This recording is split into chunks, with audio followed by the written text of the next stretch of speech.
윤석열 대통령이 오늘부터 5박 6일간 이어지는 동남아 3개국 순방 일정을 시작했습니다. 먼저 필리핀을 국빈 방문해 양국 관계 강화 방안을 논의한 뒤 싱가포르를 거쳐 아세안 정상회의가 열리는 라오스로 이동할 예정인데요.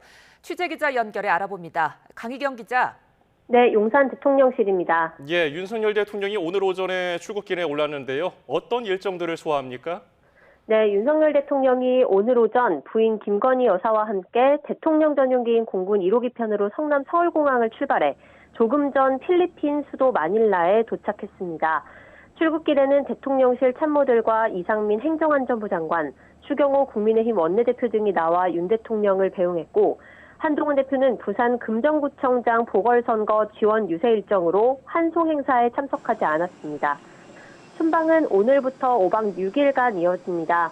윤 대통령은 먼저 필리핀을 국빈 방문해 한국전 참전 기념비에 헌화하고 동포 만찬 간담회에 참석할 예정입니다. 내일은 공식 환영식에 참석한 뒤 마르코스 필리핀 대통령과 정상회담을 열고 MOU 교환식과 공동 언론 발표 등의 일정을 소화합니다. 이번 필리핀 방문은 13년 만에 이루어지는 우리 정상의 국빈 방문인데요. 윤 대통령은 무역과 투자 협력을 확대하고 우리 기업의 대형 인프라 사업 수주를 지원하는 등 적극적인 세일즈 외교를 펼친다는 계획입니다.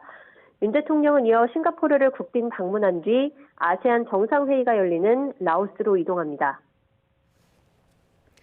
예, 아세안 정상회의에서는 어떤 메시지가 나올까요? 네, 윤석열 대통령은 라오스에서 아세안 플러스 3, 즉 아세안과 한중일 3국의 정상회의와 동아시아 정상회의 등에 참석할 예정입니다. 윤 대통령은 순방에 앞서 AP통신과 서면 인터뷰를 진행했는데요. 윤 대통령은 북한의 핵시설 공개가 미국과 국제사회의 관심을 끌기 위한 시도일 것이고 앞으로도 핵실험과 ICBM 발사 등 추가 도발을 감행할 가능성이 크다고 말했습니다.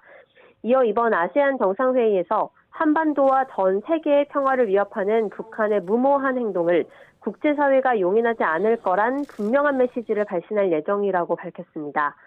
이와 함께 윤 대통령은 아세안 정상회의를 계기로 8.15 통일 독트린에 대한 국제사회의 지지도 당부할 전망인데요. 윤 대통령은 자유와 평화, 번영의 통일 한반도를 실현하기 위한 8.15 통일 독트린과 정부의 북한 인권 개선 노력에 대한 국제사회의 지지를 견인하는 계기가 될 수 있을 거라고 기대감을 나타냈습니다.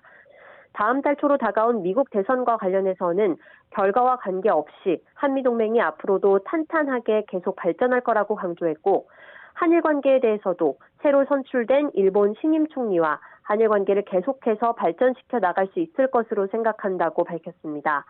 특히 이번 아세안 정상회의엔 이번에 새로 취임한 이시바 시게루 일본 총리가 참석할 것으로 보여서 윤 대통령과 이시바 총리의 첫 한일 정상회담이 열릴 거라는 관측이 나옵니다. 지금까지 용산 대통령실에서 YTN 강희경입니다.